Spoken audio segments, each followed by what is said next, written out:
Hello students, स्वागत है आपका नॉलेज 24 चैनल में। और मैं हूं विजय। और आज हम सीखेंगे अध्याय 2 क्लास 10 मैथमेटिक्स, जिसका नाम है बहुपद पॉलिनोमियल। बड़ा ही इंटरेस्टिंग सब्जेक्ट है और आगे आपको बहुत सारी चीज़ों में ये काम आएगा। लेकिन वीडियो में आगे बढ़ने से पहले मैं आपसे गुजारिश करूंगा, इस चैनल को लाइक शेयर सब्सक्राइब जरूर करें और अपने दोस्तों को शेयर करें जो गणित सीख रहे हैं या अपने बोर्ड एग्जाम की तैयारी कर रहे हैं। तो चलते हैं हम अपने अध्याय 2 बहुपद की तरफ। आप देख पा रहे हैं यहां पर बहुपद की परिभाषा मैंने लिख के दी है। बहुपद की परिभाषा क्या है कि बहुपद वह एक बीजीय व्यंजक है। क्या है? बीजीय व्यंजक। अब आपने क्लास 8 में पढ़ा था बीजीय व्यंजक क्या होते थे। तो क्या होता है बीजीय व्यंजक में? जिसमें केवल चर होते हैं। चर मतलब वेरिएबल्स। अभी हम सब पढ़ेंगे वेरिएबल्स क्या है, जिसमें अचर है। अचर मतलब कांस्टेंट क्या है, और गणितीय संक्रियाएं होती हैं। क्या पढ़ा अपन ने डेफिनेशन में? जिसमें केवल चर है, अचर है, गणितीय संक्रियाएं हैं, और यहां बोला है चर की पूर्ण संख्याओं की घातों का प्रयोग होता है। बस आपने इतना पढ़ा। अब इसके बारे में हम देखेंगे नेक्स्ट स्लाइड में इसके सभी वर्ड्स के बारे में, क्योंकि मैंने बोला था जो भी हम पढ़ रहे हैं उनका हमें मीनिंग्स तो पता होना चाहिए, आवश्यक है। चलिए, तो मैं नेक्स्ट स्लाइड्स खोल रहा हूं जिसमें इसकी टर्मिनोलॉजी के बारे में बताया गया है। यहां बोला गया है कांस्टेंट या अचर क्या कहलाते हैं। देखिए, जितनी भी संख्याएं हैं जैसे कि रियल नंबर्स, परिमेय अपरिमेय, सभी संख्याएं क्या हैं? कांस्टेंट हैं। उनके अपने खुद के मान हैं, वो किसी समीकरण पर निर्भर नहीं करते। एग्जाम्पल के लिए मैंने कहा 2, 3, -4, तो क्या इनके मान परिवर्तित होते हैं? इनके मान अपने फिक्स हैं। ये अचर हैं, अचल हैं, ये चलते नहीं हैं। इनके मान क्या है? फिक्स वैल्यू है। एक क्या है? फिक्स वैल्यू है। उनको क्या बोलेंगे? अचर। सभी संख्याएं। चर हम किसको बोल रहे हैं? जिनके अपने कोई मान नहीं है, जो समीकरण के अन्य एलिमेंट्स पर क्या करते हैं? निर्भर करते हैं। जैसे आपने देखा होगा, जो भी वैल्यू आपके लिए नहीं पता होती है, आप उसको क्या मान लेते हैं? एक्स मान लेते हैं। ज्यादातर हम क्या मान लेते हैं? एक्स मान लेते हैं। फिर जो क्वेश्चन में स्टेटमेंट्स दिए गए हैं उनको अकॉर्डिंग हम जब वैल्यू पुटअप कराते जाते हैं तो एक्स का कोई मान निकल के आता है। तो क्या एक्स का मान फिक्स है? नहीं, एक्स का मान तो क्या है? बदल रहा है, वेरी कर रहा है। इसलिए इनको क्या कहा गया? वेरिएबल्स कहा गया, चर कहा गया, जो चल रहे हैं। जैसे कि एक्स है, वाई है, जेड है, या सभी अल्फाबेट्स हैं, या अल्फा है, या बीटा है, या गामा है, ये मैथमेटिकल सिंबल्स हैं। ठीक है, थीटा है। तो इन सभी के अपने कोई मान नहीं है। ये किस पर निर्भर करते हैं? समीकरण के अन्य कारकों पर निर्भर करते हैं। इन्हें क्या बोलते हैं? वेरिएबल या चर बोलते हैं। गणितीय संक्रियाएं जिनको मैथमेटिकल ऑपरेशन अपन बोल रहे हैं, जैसे कि प्लस हुआ, माइनस हुआ, मल्टीप्लाई हुआ, डिवाइड हुआ, ये सब क्या कहलाते हैं? गणितीय संक्रियाएं कहलाती हैं। और पूर्ण संख्याएं मतलब होल नंबर्स तो हमें पता ही है, 0 से लेकर अपरिमित रूप से अनेक संख्याएं। अनंत में नहीं बोल रहा हूं, 10th में आपको कहीं अनंत नहीं लिखा गया है। तो 0 से लेकर अपरिमित रूप से अनेक संख्याएं ही क्या कहलाती हैं? पूर्ण संख्याएं कहलाती हैं। या फिर हम कह सकते हैं कि नॉन नेगेटिव इंटीजर्स। पूर्णांक संख्या क्या होती है? Positive integers 0 and negative integers. तो हम नेगेटिव को यदि हटा दें तो जो बचता है, पूर्ण संख्याएं बचती हैं, वो संख्याएं वो क्या रहेंगी? इसकी घात रहेंगी। अभी हम देखेंगे कि घात क्या कहलाती है, बहुपद की घात क्या कहलाती है। ठीक है, तो हमने क्लास 8 में पढ़ा कि कुछ इस टाइप से चर, अचर और मैथमेटिकली ऑपरेशन आपके जब मिलते हैं, जैसे इस टाइप से x² + 2। ठीक है, ये क्या कह रहा है? बीजीय व्यंजक कहला रहा है। जैसे √x+3। मैंने रूट इसलिए लिया ताकि आप समझ पाएं कि बीजीय व्यंजक और बहुपद में क्या डिफरेंस है। तो बीजीय व्यंजक को इंग्लिश में बोलते हैं एल्जेब्रिक एक्सप्रेशन। बीजीय व्यंजक को क्या बोलते हैं? Algebraic expression. तो यहां x की पावर क्या आ रही है? 1/2 आ रही है। लेकिन ये बीजीय व्यंजक तो है, क्योंकि बीजीय व्यंजक में ऐसी कोई शर्त नहीं थी कि x के ऊपर जो घात रहे वो क्या रहे? घात एक पूर्ण संख्या रहे। क्या रहे? घात पूर्ण संख्या रहे। लेकिन जब हम बहुपद की बात करेंगे तो हमें एक ऐसा बीजीय व्यंजक चाहिए है जिसमें घात कैसी हो? पूर्ण संख्या हो। जैसे कि x+3, तो इसमें घात क्या है? 1 की घात है। यदि मैंने कहा x² - 2x+3, तो इसमें घात क्या है? 2 की घात है। ऐसे ही x की अनेक घातें हो सकती हैं, लेकिन वो घातें कैसी होंगी? पूर्ण संख्याओं में होगी। ये बात आप समझ गए होंगे कि बीजीय व्यंजक मतलब जिसको अलजेब्रिक एक्सप्रेशन कह रहे थे, और बहुपद मतलब कि पॉलिनोमियल, इसमें आपको क्या डिफरेंस है। चलिए नेक्स्ट स्लाइड में हम देखेंगे कुछ और पद। बहुपद की घात। तो बहुपद की घात का से तात्पर्य है कि चर की सबसे बड़ी घात ही क्या कहलाएगी, बहुपद की घात कहलाएगी। अब ऐसा नहीं होगा कि जैसे आपने एक क्वेश्चन देखा, उसमें लिखा x to the power 4 plus x to the power 3 plus x to the power 2 plus x plus 3, इस टाइप से ये क्या है, पॉलिनोमियल है। बहुपद को px से दर्शाते हैं। p क्यों, p फॉर पॉलिनोमियल, x मतलब कि x चर का पॉलिनोमियल, ठीक है ना, पॉलिनोमियल ऑफ x इसको बोलेंगे।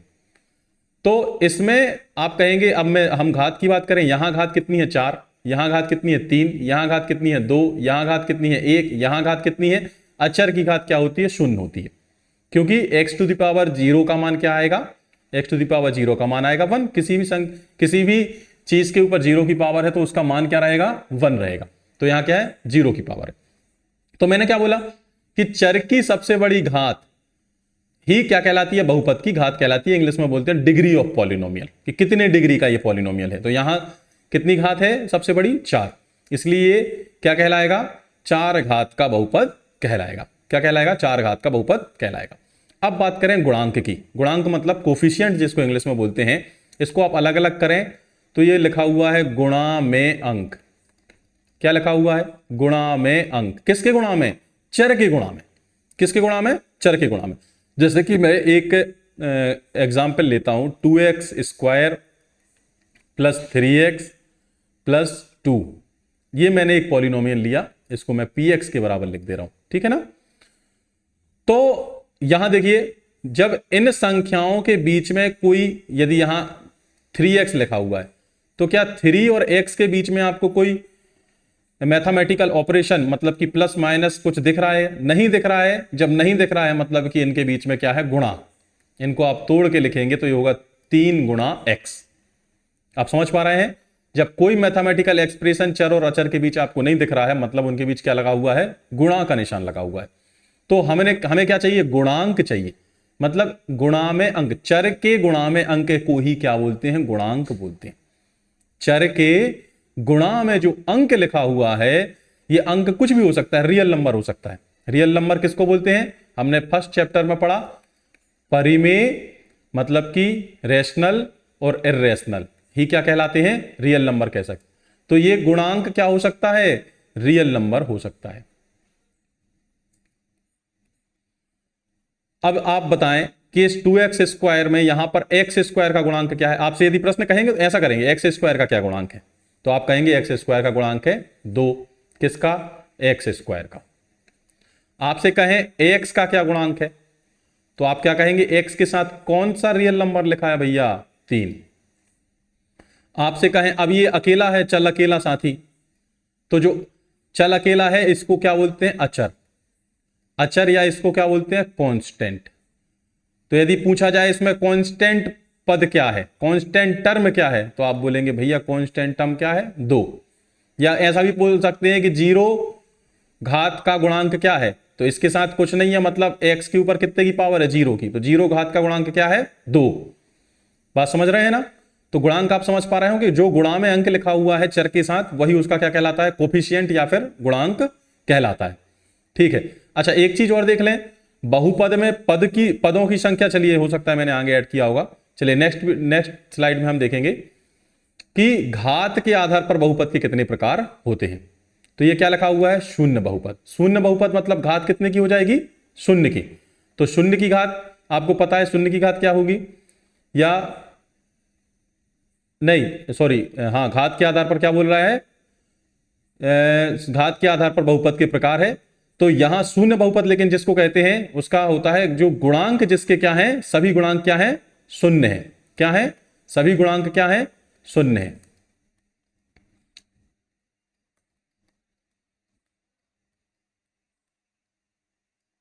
सभी गुणांक इसके क्या है, शून्य है, उसे ही अपन क्या कहते हैं, शून्य बहुपद कहते हैं।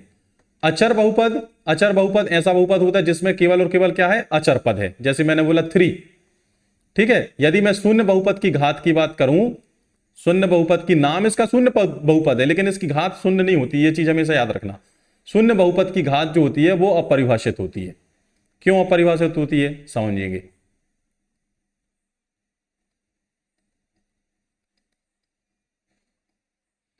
शून्य बहुपद की घात अपरिभाषित इसलिए होती है क्योंकि यहां पर घात कितनी है, 0। चूंकि इसमें पद कितने हो सकते हैं, पद मतलब होते हैं, पद डिफाइन होते हैं प्लस और माइनस से। जितने भी इसमें प्लस और माइनस लगे हुए हैं उससे एक ज्यादा पद होंगे। जैसे उदाहरण के लिए यदि मैं कहूं 2x + 3, तो यहां पर प्लस कितना है, 1, तो पद कौन से कहलाएंगे, 1 और 1 ये 2। तो जब +1 था तो पद कितने निकल के आए, 2। ऐसे ही मैं कहूं 3x³ + 2x + 3, यहां प्लस कितने हैं, 2, तो पद कितने निकल के आए, एक ये है, एक ये है और एक ये है। तो जितने प्लस माइनस रहेंगे उससे एक ज्यादा आपका क्या रहेगा, पद रहेगा। पद मतलब कि टर्म्स रहेंगे। तो यहां शून्य बहुपद में कितने पद हैं, अनंत पद हैं, ठीक है ना।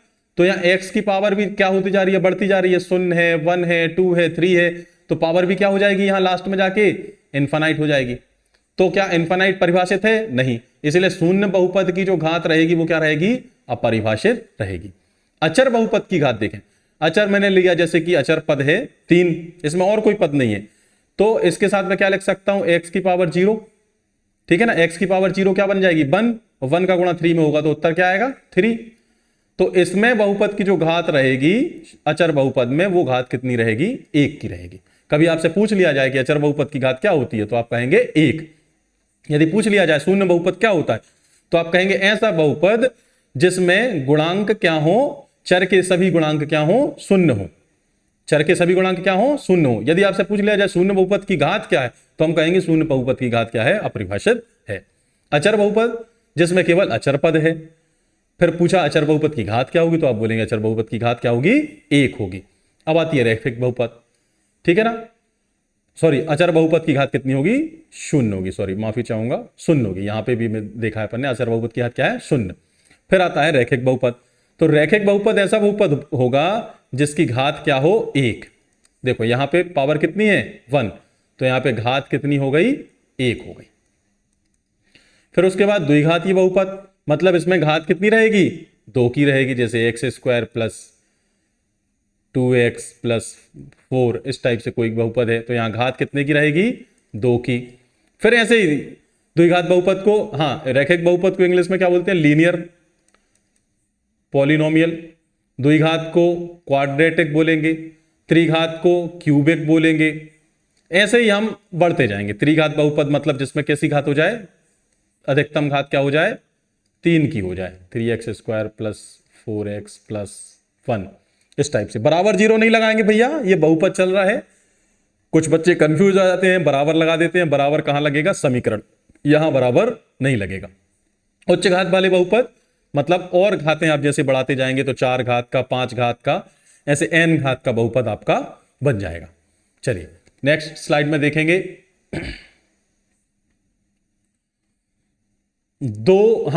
पदों या टर्म्स की संख्या के आधार पर बहुपद के प्रकार। अभी अपन ने पढ़ा था कि यदि जैसे केवल एक ही पद है, जैसे 1 लिखा है या x लिखा है या x² अकेला लिखा है या x की पावर 5 लिखा है, तो ये सब क्या कहलाएंगे, एक पद। इसमें कोई प्लस माइनस नहीं लगा है। ये सब क्या कहलाएंगे, एक पद वाले बहुपद, जिसको इंग्लिश में बोलेंगे मॉलिनोमियल। कभी कभी क्वेश्चन आ जाता है कि एक पद वाले बहुपद बताइए, या मैंने क्वेश्चन लिखा कि एक पद वाला 100 घात का बहुपद बताइए, तो पद कितने हैं, x, घात कितनी है, 100 की। तो मैं लिख सकता हूं एग्जांपल में x⁴ या 2x⁴। इसमें पद कितना है, 1, और घात कितनी है, 100। तो क्वेश्चन आ गया कि एक पद वाला 100 घात का बहुपद बताइए, तो ये 2x⁴ हो गया, ठीक है। दो पदों वाले बहुपद मतलब बाइनोमियल, जिसमें दो पद हो, कोई भी दो पद हो सकते हैं, 2x + 3, x⁴ + 5, है ना। यदि बोल दिया कि 2 घात वाला बहुपद बताइए जिसकी घात कितनी हो, 100 हो, तो ये हो जाएगा। दो पदों वाला बहुपद बताइए जिसके घात की संख्या क्या हो, 1 हो, तो ये हो जाएगा। समझ में आ गई। ऐसे ही अनेक पद, आप चाहें तो उसमें अनेक पद आप वाले बहुपद बना सकते हैं। चलिए नेक्स्ट स्लाइड देखें। अभी ये इंट्रोडक्शन वीडियो है और साथ में इंट्रोडक्शन वीडियो के 2.1 आपका बहुत ही इजी था, इसलिए मैंने 2.1 को इसमें कवर अप किया है। अब हम बहुपद के ग्राफ की बात करें कि ग्राफ कैसा बनता है। तो जब रैखिक बहुपद की हम बात करते हैं तो रैखिक बहुपद का ग्राफ ये बनता है, ये है ax प्लस बी, क्योंकि इसमें घात कितनी है 1। अब हमें अचर पद नहीं मालूम, तो ये b क्या है, अचर पद है, और a क्या है, x का गुणांक है। तो ax प्लस बी का जब हम ग्राफ बनाएंगे तो एक लीनियर मतलब एक रेखा का निर्माण करेगा, इसलिए इसको हम क्या बोलते हैं, रैखिक बहुपद बोलते हैं। एक घात वाले बहुपद को ही हम रैखिक बहुपद बोलते हैं। कारण क्या है, क्योंकि वो एक लाइन ड्रॉ करता है, इसलिए उसको लीनियर बोलते हैं। द्विघात वाले बहुपद को जब हम ड्रॉ करते हैं तो वो एक परवलय बनाता है इस टाइप से, ये 0 पे टच करेगा, है ना। तो ये क्या कहलाता है, द्विघात वाला बहुपद कहलाता है। मतलब दो घात का कोई बहुपद रहेगा इस टाइप से। त्रिघातीय बहुपद का जब आप ग्राफ बनाएंगे तो वो कुछ इस टाइप से आएगा, ठीक है ना, ये कुछ इस टाइप से आएगा। ये 3 घात वाला बहुपद होगा। ये थोड़ा सा हम ग्राफ के माध्यम से देख रहे थे कि रेखीय बहुपद का ग्राफ कैसा रहेगा, द्विघातीय बहुपद का ग्राफ कैसा रहेगा, त्रिघातीय बहुपद का ग्राफ कैसा रहेगा। तो ये हमने क्या समझा, ग्राफ के माध्यम से समझा। चलिए ठीक है, बहुपद के शून्यक की बात करें, जीरोज ऑफ पॉलिनोमियल की बात करें, तो यहां लिखा हुआ है कि px एक बहुपद है। px क्या है, बहुपद है। मैं मान के चलता हूं कि एक उदाहरण के लिए मैं एक क्वाड्रेटिक पॉलिनोमियल ले लेता हूं। क्वाड्रेटिक मतलब कि द्विघात बहुपद मैंने ले लिया, जिसका जैसे मैंने कोई एग्जाम्पल के लिए लिया x² प्लस 2x प्लस 1, ठीक है। तो इसमें यदि मैं x का कोई मान k रखता हूं, वह मान, वह संख्या क्या लिखा है, k की जगह कुछ भी हो सकता है, 1 2 3 4 माइनस कुछ भी हो सकता है। जिसके लिए यदि मैंने यहां x की जगह क्या रखी, कोई संख्या रखी जिसका नाम है k, तो यहां हो जाएगा k² प्लस 2k प्लस 1, ऐसा ही होगा ना। तो यदि आप जब इसका k का मान रखते हैं तो ये बहुपद क्या बन जाए, शून्य बन जाए। बहुपद क्या बन जाए, शून्य बन जाए। तो उसी को हम क्या बोलते हैं, उसी को हम क्या बोलते हैं, जीरोज ऑफ पॉलिनोमियल कहते हैं। मतलब चर का वह मान जिस पर बहुपद क्या बन जाए, शून्य बन जाए, उसी को हम क्या बोलेंगे, उसी को हम जीरोज ऑफ पॉलिनोमियल या बहुपद के शून्य बोलेंगे। दूसरी चीज इंपॉर्टेंट ये है कि जितने घात का बहुपद होगा उतने ही उसके क्या होंगे, शून्यकों की संख्या होगी। यदि रैखिक है तो रैखिक में घात कैसी होगी, 1, तो शून्यक भी कितना होगा, 1। यदि द्विघातीय बहुपद है 2 घात का, तो शून्यक भी कितने होंगे, 2। यदि 3 घात का है तो शून्यक भी कितने होंगे, 3। यदि n घात का है तो शून्यक भी कितने होंगे, n। जितने घात का बहुपद है उसके उस बहुपद के उतने ही क्या होंगे, शून्यक होंगे। चलिए नेक्स्ट देखें, शून्यक एवं मूल में अंतर। हाँ, जब मैं पढ़ता था, मैं आपको अपना पर्सनल एक्सपीरियंस बताऊं तो मुझे बहुत समय बाद ये पता चला। मैं पहले दोनों को एक ही समझता था कि शून्यक और मूल, मूल मतलब रूट्स, मूल मतलब क्या होता है, रूट्स, और शून्यक मतलब कि जीरोस। जीरोस और रूट एक ही होते हैं, लेकिन मैं आपको बताऊं इनमें थोड़ा सा अंतर है। देखिए, जब हम पॉलिनोमियल पढ़ते हैं तो हम उसको लिखते हैं px is equal to px या फिर y इज इक्वल टू, ठीक है। y इज इक्वल टू एक यहां पर बहुपद रहेगा, कोई भी 1 घात का, 2 घात का, n घात का बहुपद रहेगा, ठीक है। तो हमने पढ़ा कि जब इसमें हम कोई k मान रखते हैं तो ये क्या बन जाए, 0, तो वह क्या कहलाता है, शून्य कहलाता है उस बहुपद का। लेकिन मूल की जब हम बात करेंगे तो वो हम समीकरण की बात करेंगे। किसकी बात करेंगे, समीकरण की। कि जैसे हमने लिखा x² धन 3x धन 4 बराबर 0, तो x के कौन कौन से मान होंगे जो इस समीकरण को क्या करेंगे, संतुष्ट करेंगे, सेटिस्फाइड करेंगे। x के वह मान जो इस समीकरण को, मतलब LHS बराबर RHS।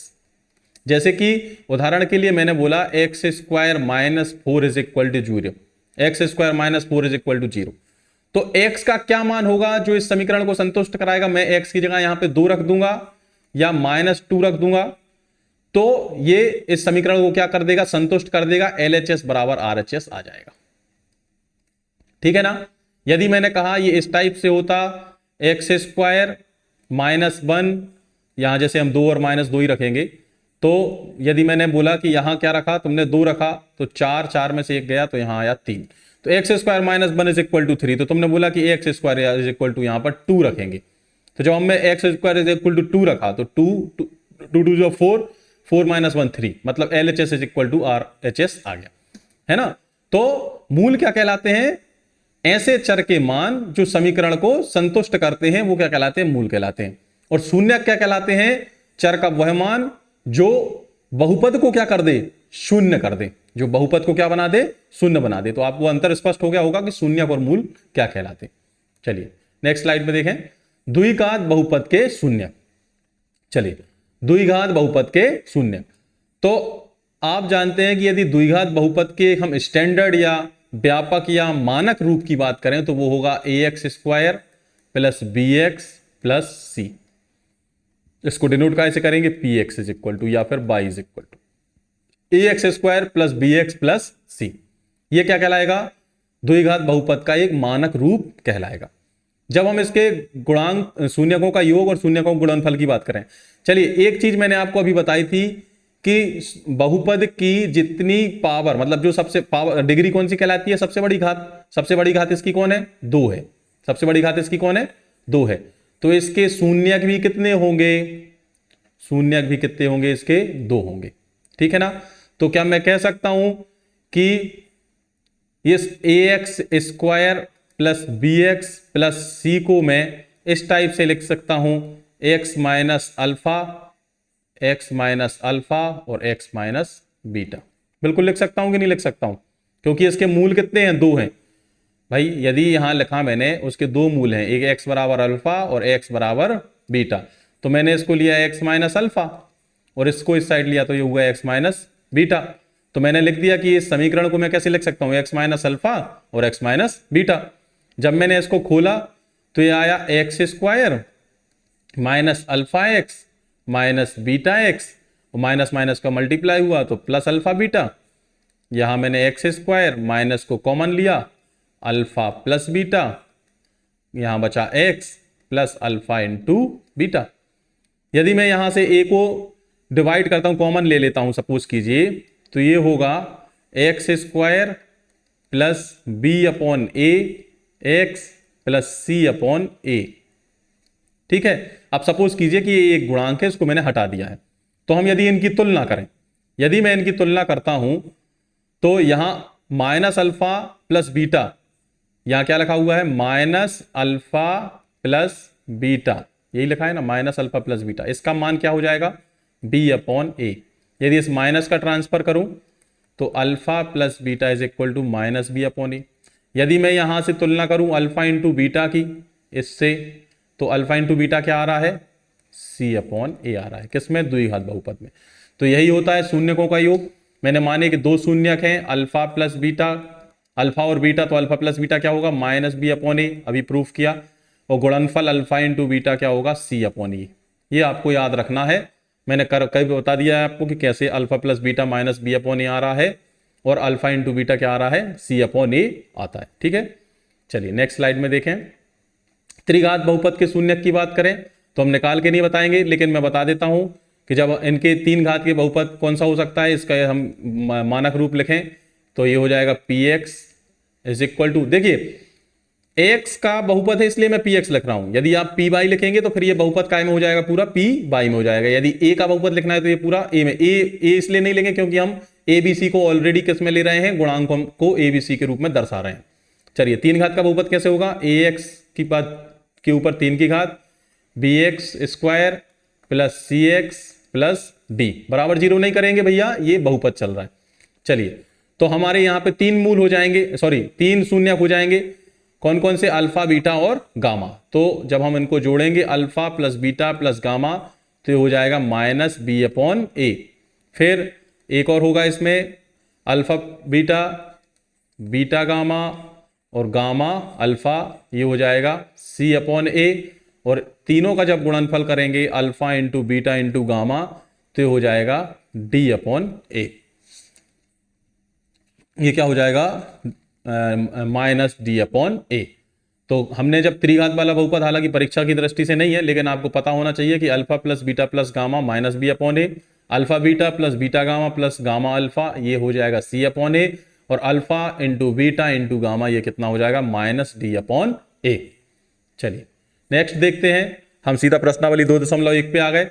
थोड़ा सा मैं आपको एक चीज और बताऊं, यहां पर जब हम शून्य की बात कर रहे थे तो आप यहां देख पा रहे थे कि मैंने बोला था कि ऐसा समीकरण ऐसा बहुपद है जिसमें चर का मान रखने पर ये px क्या बन जा रहा है, शून्य बन जा रहा है। मैंने के रखा था ना मान, तो सपोज कीजिए ये px को ही हम क्या बोलते हैं, y बोलते हैं। क्या बोलते हैं, y बोलते हैं। तो जब आपका p के शून्य बना, मतलब कौन शून्य बन गया, मतलब आपका y शून्य बन गया। क्या शून्य बन गया, y। क्योंकि जब आप अक्षों की बात करें, ये कुछ आप इस टाइप से आपके अक्ष होते हैं, ये x है और ये y है। आप यहां -x दर्शा देते हैं, यहां पर माइनस y दर्शा देते हैं और यहां पर -x दर्शा देते हैं। ऐसा ही होता है ना। चलिए मैं थोड़ा सा इसको सही कर देता हूं। यहां आप -x दर्शा देते हैं, यहां आप -y दर्शा देते हैं। अब आप एक बात बताएं, ये x अक्ष है जहां दोनों आपस में प्रतिच्छेद कर रहे हैं, उसे हम क्या बोलते हैं, मूल बिंदु, जिसके निर्देशांक होते हैं 0 0, जहां x भी 0 है और y भी 0 है। अब आप मुझे एक बात बताएं, x अक्ष पे y का मान क्या होगा, x अक्ष पर y का मान क्या होगा, 0 होगा। ऐसे ही y अक्ष पर x का मान क्या होगा, 0 होगा। x अक्ष पर x के निर्देशांक है ना, यहां किसके निर्देशांक है, x के। y अक्ष पे किसके निर्देशांक है, y के। क्या y अक्ष पर x के निर्देशांक है, नहीं। तो हम y अक्ष पर x की क्या वैल्यू माने, 0। x अक्ष पर हम y की वैल्यू क्या माने, 0। अब प्रश्न में आपने जब उत्तर निकाला कि आपने कोई मान रखा, तो px का मान क्या हो गया, 0 हो गया। px को ही क्या बोलते हैं, y बोलते हैं। मतलब कि y का मान क्या हो गया, 0 हो गया। अब सपोज करें कुछ इस टाइप से एक ग्राफ चल रहा है, ठीक है ना। तो आपका y का मान 0 कहां कहां होगा, ग्राफ में देखिए y का मान 0 कहां कहां होगा, x अक्ष पर ही तो y का मान 0 होगा, x अक्ष पर ही y का मान 0 होगा। तो जहां जहां यह x अक्ष को प्रतिच्छेद कर रहा है, स्पर्श कर रहा है, वही उसके क्या कहलाएंगे, शून्यक कहलाएंगे। वही उसके क्या कहलाएंगे, शून्यक। तो इस ग्राफ में शून्यक कितने हैं, 4। अब मैं एक बात करूं कि यदि मैं कहूं कि अभी तो ये प्रश्न जो था वो आपका किस में था, वो आपका था, एक मिनट, मैं एक कुछ नया चीज आपको बताना चाह रहा हूं। हां, अभी आपका जो पॉलिनोमियल था वो था x में। किस में था, x में। कुछ भी पॉलिनोमियल था, x² + 2x + 3, ऐसा कुछ पॉलिनोमियल था। और px को ही हम क्या बोलते हैं, y बोलते हैं। px को हम क्या बोलते हैं, y बोलते हैं। तब आप जब ग्राफ बना रहे थे तो आप कह रहे थे कि इस ग्राफ में हमें क्या चाहिए है, y बराबर 0 चाहिए है ना। px का मान जब आप क्या चाहते हैं, 0। जब आप इसमें x का मान रखेंगे तो ये क्या बन जाएगा, 0। तो ये 0 बना, तो अल्टीमेटली कौन 0 बना, y 0 बना। तो y 0 कहां देखा आपने, यहां देखा, ये 2 और ये 3, ये 3 जगह ये x अक्ष को टच किया और x अक्ष को ही हम क्या बोल रहे हैं, y बराबर 0। लेकिन कभी कभी प्रश्न घुमा देता है।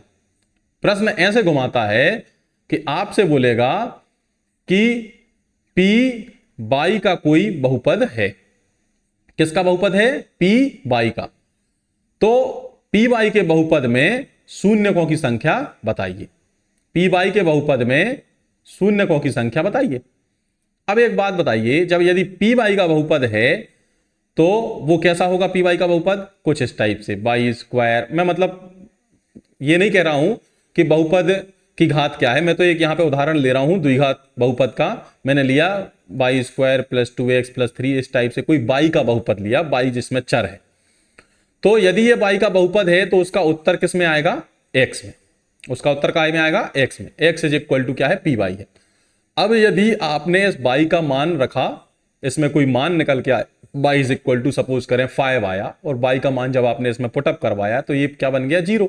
यही तो हमारी शून्य की डेफिनेशन है कि एक ऐसा मान, चर का एक ऐसा मान जो बहुपद में रखने पर बहुपद को क्या कर दे, शून्य कर दे। तो ये बहुपद का मान क्या हो गया, 0 हो गया। तो ये किसका मान शून्य हुआ, पी वाई का, और पी वाई किसको दर्शा रहा है, एक्स को, एक्स बराबर शून्य, एक्स बराबर क्या आ गया, शून्य। तो एक्स बराबर शून्य क्या होगा, एक्स बराबर शून्य कहां होगा, एक्स बराबर शून्य होगा बाई अक्ष पर, एक्स बराबर शून्य कहां होगा, बाई अक्ष पर। तो अब ये बाई अक्ष को जहां टच करेगा, ये बाई अक्ष को टच कर रहा है यहां, तो इसके शून्य कितने हो गए, एक। अब जब ये क्वेश्चन को घुमाता है एग्जामिनर कि प्रश्न दे देता है पी बाई में, किस में देगा प्रश्न, पी बाई में, और आप उत्तर लगाओगे यहां एक्स में। आप समझ पा रहे हैं ना मैं क्या कहना चाह रहा हूं, कि यदि आपको प्रश्न पी बाई के टर्म में आता है, मतलब फिर हमें यह देखना है कि वो बाई अक्ष को कहां कहां टच कर रहा है। यदि क्वेश्चन पी एक्स के टर्म में आता है तो आप या तो याद नहीं हो रहा है, तो आप ऐसे समझें कि यदि आपका पॉलिनोमियल एक्स के टर्म में है तो एक्स अक्ष को कहां टच कर रहा है, यदि पॉलिनोमियल बाई के टर्म में है तो पॉलिनोमियल बाई को कहां कहां टच कर रहा है। अच्छा, एक क्वेश्चन ऐसा भी हो सकता है कि शून्यकों की संख्या बताइए, तो ना तो ये एक्स को टच कर रहा है ना ये बाई को टच कर रहा है, इसलिए शून्य कितने होगा इसके, शून्य, शून्य कितने होगा इसके, शून्य हो गए। ना तो ये एक्स को टच कर रहा है ना ही ये बाई को टच कर रहा है। अब अपन एक काम करेंगे, प्रश्नावली 2.1 के प्रश्नों को समझेंगे। देखिए यहां भी बोला गया है किसी बहुपद px के लिए, मतलब बहुपद किसकी बात चल रही है, एक्स वाले बहुपद की बात चल रही है, एक्स चर है उसमें। देखो यहां भी लिखा गया है px मतलब क्या होता है, बाई होता है, px मतलब क्या होता है, बाई। ये पॉलिनोमियल जरूर एक्स का रहेगा, ठीक है ना, लेकिन बराबर में क्या रहेगा उसको, बाई का। ग्राफ हमें दिया है, तो मैंने क्या बोला था, जब एक्स px की बात करी जाए तो हमें क्या देखना है, एक्स पे कहां कहां टच कर रहा है। इसमें एक्स को कहां कहां टच कर रहा है, कहीं टच नहीं कर रहा है, इसलिए इसके शून्य या जीरो कितने हो जाएंगे, शून्य हो जाएंगे, इसलिए इसके शून्य कितने हो जाएंगे, जीरो। यहां देखिए दूसरे प्रश्न में एक्स को कहां टच कर रहा है, यहां टच कर रहा है, इसलिए इसके शून्य एक हो गए। यहां देखिए एक, दो और ये तीन जगह टच कर रहा है, इसलिए इसके शून्य कितने हो गए, तीन हो गए। यहां शून्य कितने हो गए, दो हो गए। आप चाहें तो मैं इसको थोड़ा सा जूम भी कर सकता हूं, एक सेकेंड।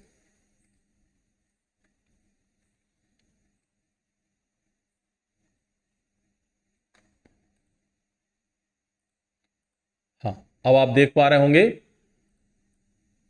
ये फिफ्थ क्वेश्चन और सिक्स्थ क्वेश्चन में, फिफ्थ क्वेश्चन में यहां पर एक्स अक्ष को कहां कहां टच कर रहा है, एक, दो, तीन और चार जगह, इसलिए आप लिखेंगे कैसे, चूंकि पी एक्स बहुपद एक्स अक्ष को चार स्थानों पर स्पर्श कर रहा है या प्रतिच्छेद कर रहा है, इसलिए इसके शून्यकों की संख्या 1, 2, 3 और 4 होगी। ऐसे ये देखिए 1, 2, 3, तो यहां पर शून्यकों की संख्या कितनी हो गई, 3 हो गई। समझ पा रहे हैं आप। चलिए अब हम कुछ एग्जांपल्स देखते हैं। यहां पर क्वेश्चन है कि द्विघात बहुपद x² + 7x + 10 के शून्य ज्ञात कीजिए, शून्यकों तथा गुणांकों के बीच के संबंध की सत्यता की जांच कीजिए। तो कैसे करेंगे, तो सबसे पहले हमें इसके शून्यक निकालने हैं। शून्यक मतलब ये देखो पॉलिनोमियल किसमें दिया हुआ है, पॉलिनोमियल दिया हुआ है px x के पद में x² + 7x + 10, ठीक है ना। तो इसको हम कैसे निकालते हैं, इसके शून्यक, हमें मध्य पद को क्या करना पड़ेगा, दो भागों में तोड़ना पड़ेगा। तो सबसे पहले हम इसकी यदि कंपैरिजन करें किससे, यदि इसका मानक रूप क्या होता है, ax² + bx + c, ठीक है ना। तो हमें क्या करना पड़ता है, इसको तोड़ने के लिए ए कौन है, गुणांकों की बात करें, ए बी सी कौन है, गुणांक है। ए किसका गुणांक है, x² का, बी किसका गुणांक है, x का, और सी क्या है, अचर पद है, कांस्टेंट है। तो ए का मान क्या है, गुणांक में कुछ है क्या, नहीं, तो ए का मान क्या हो गया, एक हो गया। बी, एक्स का गुणांक क्या है, एक्स के साथ बी लिखा हुआ है, तो एक्स के साथ यहां गुणांक क्या है, 7, चिन्ह के साथ लिखना है, ठीक है ना, जो भी चिन्ह है उसके साथ। और सी मतलब अचर पद कौन है, 10। तो हमें सबसे पहले यहां क्या करना है, ए और सी का क्या करना है, गुणा करना है। ए और सी का गुणा करें, 1 और 10 का गुणा किया तो उत्तर क्या आया, 10 आया। अब बी को आपको दो हिस्सों में ऐसे तोड़ना है कि जब आप उनको जोड़ें भाई आपने b के 2 हिस्से किए तो आप जोड़ोगे तो उत्तर क्या आएगा, b आएगा। लेकिन जब आप उसका गुणा करें दोनों b का, जब उन दोनों हिस्सों का गुणा करें तो वो उतना ही आए जितना a और c का गुणा आया था। इस चीज का आपको ध्यान रखना है। तो आपने जब a और c का गुणा किया तो क्या आया, 10 आया। तो 10 के हम क्या निकाल लें, सबसे पहले फैक्टर निकालें। 10 के क्या निकालें, फैक्टर। आपने फैक्टर निकाले, 2 पंचे 10, अभाज्य गुणनखंड निकालना है, 5 एकम 5। ठीक है, 2 पंचे 10, 5 एकम 5। यानी मुझे पता है कि यही कौन है, b1 और b2 है।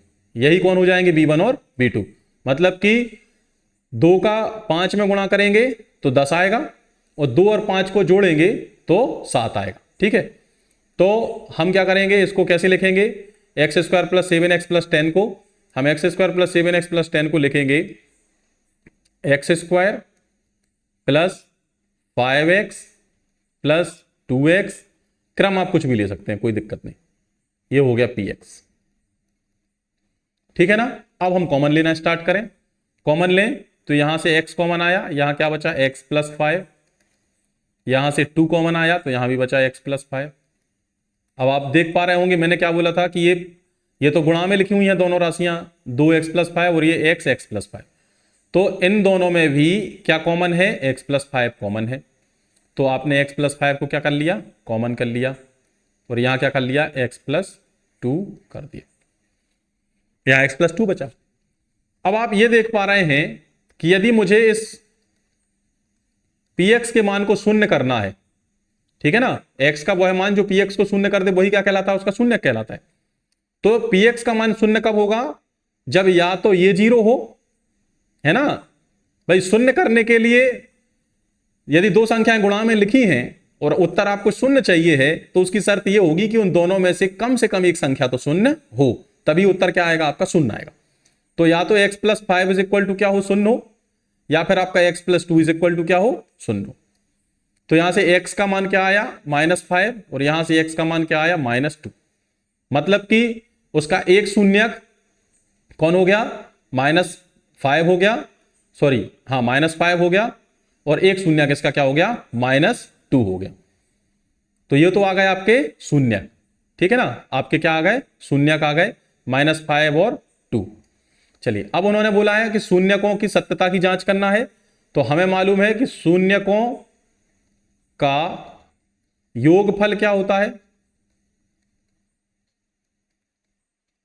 आपने पढ़ा था अल्फा प्लस बीटा, जो कि होता है -b/a। क्वेश्चन क्या था, x square plus 7x plus 10, ठीक है ना, ये आपका पॉलिनोमियल था। और हमारे शून्य कौन कौन से निकल के आए हैं, -5 और -2। चलिए तो एक अल्फा हो गया -5 और बीटा हो गया -2, ठीक है ना। तो हम पुटअप कराएं, अल्फा क्या हो जाएगा, -5, और बीटा कौन हो गया, -2, बराबर आ रहा है क्या, -b/a मतलब -b कौन होता है, देखिए यहां होते हैं a b c। पहला होता है एक्स स्क्वायर का गुणांक को बोलते हैं a, और b जो होता है वो होता है ax का गुणांक, कोफिशिएंट ऑफ x, और अपॉन क्या लिखा है, a किसका है, एक्स स्क्वायर का गुणांक। तो यहां लिखा -x का गुणांक कौन था, 7, एक्स स्क्वायर का गुणांक कोई है क्या, नहीं है, तो 1, -5 -7 कितना, -2 कितना हो जाएगा, -7। तो यहां क्या आ गया आपका LHS is equal to RHS। मतलब ये आपके योगफल से सत्यता की क्या हो गई, जांच हो गई। दूसरा आपका गुणनफल क्या होता है, शून्यकों का गुणनफल क्या होता है, मल्टीप्लिकेशन ऑफ जीरोस।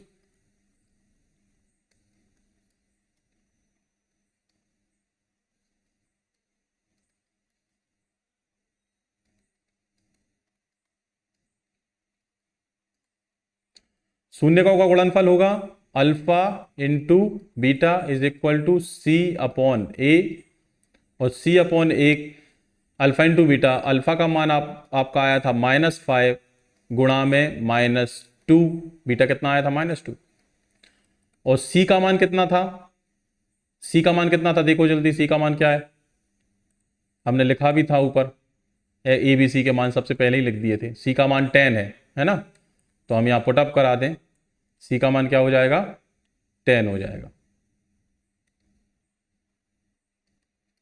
और ए का मान कितना था, 1।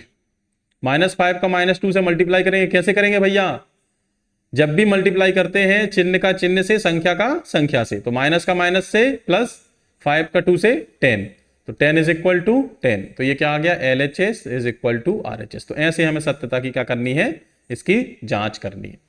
चलिए नेक्स्ट स्लाइड्स पे देखें, एक क्वेश्चन और देखते हैं। x² - 3 के शून्य ज्ञात करना है, और यहां भी वही क्वेश्चन है सेम टू सेम।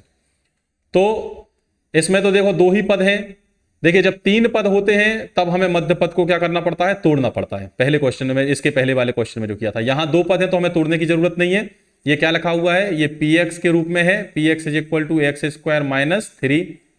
जब कभी भी ऐसा क्वेश्चन है, बहुत इंपॉर्टेंट क्वेश्चन है, बहुत सरल है, तो हम इसको कैसे तोड़ सकते हैं, इसको हम ऐसे तोड़ सकते हैं कि हम जानते हैं कि a² - b² is equal to होता है a - b and a + b। बस ये चीज आप याद रखें। तो किसी संख्या को आप स्क्वायर में कैसे लिख सकते हैं भाई, यदि 3 लिखा है और 3 को आपको स्क्वायर में लिखना है, तो सबसे अच्छा तरीका है कि उसका रूट लगाओ और उसके ऊपर स्क्वायर चढ़ा दो, है कि नहीं। तो यहां हम इस समीकरण को कैसे इस बहुपद को कैसे लिख सकते हैं, px is equal to x² - √3 का स्क्वायर लिख सकते हैं ना। अब बन गया a² - b², तो हम इसको लिखेंगे a² - b² मतलब x - √3, और एक बार आ जाएगा x + √3, मतलब यहां इसके शून्य कौन हो जाएंगे, शून्य कौन हो जाएंगे भैया, शून्य होंगे। एक बार ये -√3 उस साइड गया तो +√3, ये +√3 दूसरी साइड गया तो -√3, तो ये इसके क्या हो गए, शून्य हो गए। अब जब आपके शून्य आ गए, मतलब कि अल्फा और बीटा आ गए, अल्फा और बीटा आ गए आपके, क्या हो गए, अल्फा इज इक्वल टू √3 और बीटा इज इक्वल टू -√3। अब मुझे बताओ कि हम योगफल क्या होता है, अल्फा प्लस बीटा क्या होता है, अल्फा प्लस बीटा होता है -b/a, होता है कि नहीं। तो b कौन है, आपका क्वेश्चन क्या था, आपका क्वेश्चन था x² - √3। इसकी हम कंपैरिजन, तुलना किससे करें, द्विघात बहुपद का जो मानक रूप है ax² + bx + c से। तो b कौन होता है, b होता है x का गुणांक, b कौन होता है, x का गुणांक। तो क्या इसमें x है, नहीं है, x का गुणांक कौन है, नहीं है, तो शून्य। अब a से हमें कोई मतलब नहीं, क्योंकि शून्य के बटे में कुछ लिखेंगे तो क्या है, शून्य ही रहेगा। और हम जब गुणनफल की बात करें अल्फा इंटू बीटा, तो वो क्या आएगा, c/a। c कौन होता है, अचर पद, अचर कौन है, सॉरी यहां रूट नहीं था, सॉरी अपने प्रश्न में यहां पर रूट नहीं था, प्रश्न में यहां पे क्या था, x² - 3 था, ठीक है। तो c/a, c कौन है भैया, अचर पद मतलब ऋण 3, a कौन है भैया, 1। चलिए अल्फा मतलब कि √3 है ना, मल्टीप्लाई में, हमें इसको तो बताना ही भूल गया, अल्फा प्लस बीटा में 0 करना है। देखो अल्फा कितना दिया है, √3, प्लस बीटा कितना दिया है, -√3। भैया प्लस और माइनस का मल्टीप्लाई होगा तो माइनस आएगा, तो √3 - √3 कितना आया भैया, 0। LHS is equal to RHS। Alpha into beta रखें भैया, √3 और -√3। तो भैया यहां ये प्लस का है, माइनस का है, तो उत्तर माइनस में √3 का √3 से मल्टीप्लाई करेंगे तो रूट कट जाएगा, बचा 3। बाहर भी, यहां भी RHS में भी क्या था, -3 था, तो यहां क्या हो गया, LHS is equal to RHS हो गया। तो आप समझ पा रहे होंगे कि कैसे हमें सत्यता की जांच करनी है और कैसे हमें शून्यक निकालने हैं। चलिए एक क्वेश्चन और देखते हैं, उदाहरण का ही है कि द्विघात बहुपद ज्ञात कीजिए जिनके शून्यकों का योग और गुणनफल हमें दिया हुआ है। योग और गुणनफल मतलब हमें दिया है, यानी हमें पता है कि योग कितना होता है, alpha plus beta. Alpha plus beta कितना होता है, -b/a। -b/a आपको कितना दे के रखा है, गिवन कितना है, -3, ये आपको गिवन है, ठीक है, दिया हुआ है। और अल्फा इंटू बीटा आपको क्या दिया है, C अपॉन ए, क्या दिया हुआ है, 2 दिया है। चलिए अब आप एक बात बताएं कि यदि मैं यहां पर या क्या लिख दूं, -3/1 और 2/1 लिख सकता हूं।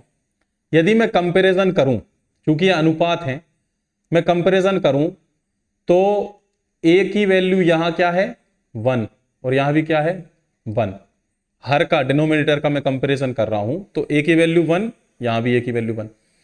यदि हर दोनों के समान आ रहे हैं तो क्या अंश की वैल्यू भी हम कंपैरिजन कर सकते हैं।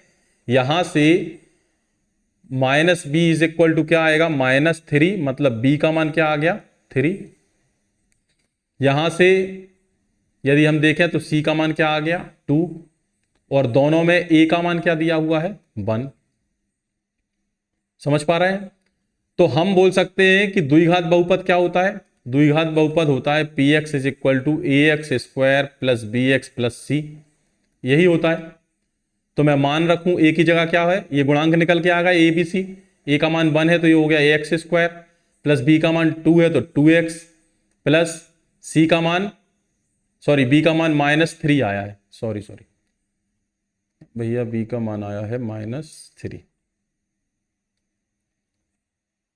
-3x और प्लस c का मान क्या आया है 2। तो ये आपका क्या निकल के आ गया, पॉलिनोमियल आ गया। कब की स्थिति में आ गया,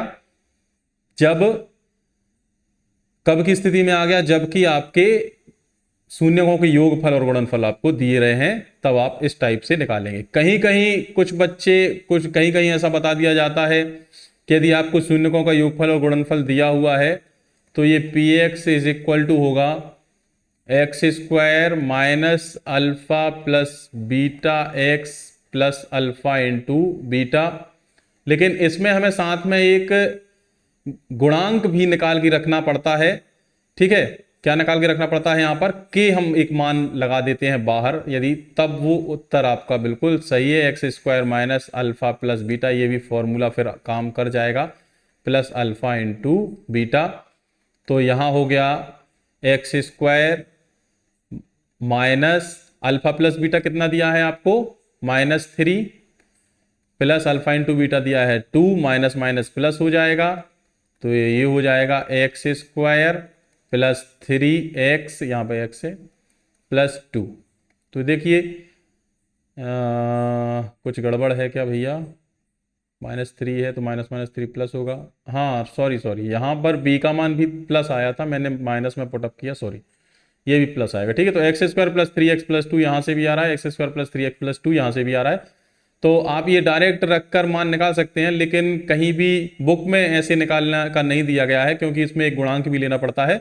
उसका सही तरीका ये है कि आप कोफिशिएंट मतलब कि गुणांकों की क्या करें, तुलना करें और ABC के मान फिर इस समीकरण में रखें, तब आपका उत्तर सही माना जाएगा। Thank you. और आप इस वीडियो में हमने ये सीखा है कि हम कैसे मतलब जो भी हमारा इंट्रोडक्शन है बहुपद का, उसके बाद हमने चैप्टर 2.1 के सारे क्वेश्चन किए और 2.2 के जितने भी क्वेश्चंस आएंगे उनके हमने एग्जाम्पल्स और उनके कंसेप्ट हमने इस वीडियो में पढ़े हैं। तो ये आप ये इंट्रोडक्शन और चैप्टर 2.1 का ये वीडियो रहेगा। नेक्स्ट जो वीडियो रहेगा उसमें चैप्टर 2.2 के ही क्वेश्चन होंगे। कंसेप्ट को ज़्यादा हम नहीं चर्चा करेंगे, क्योंकि कंसेप्ट को हमने इस वीडियो में चर्चा कर ली है। Thank you.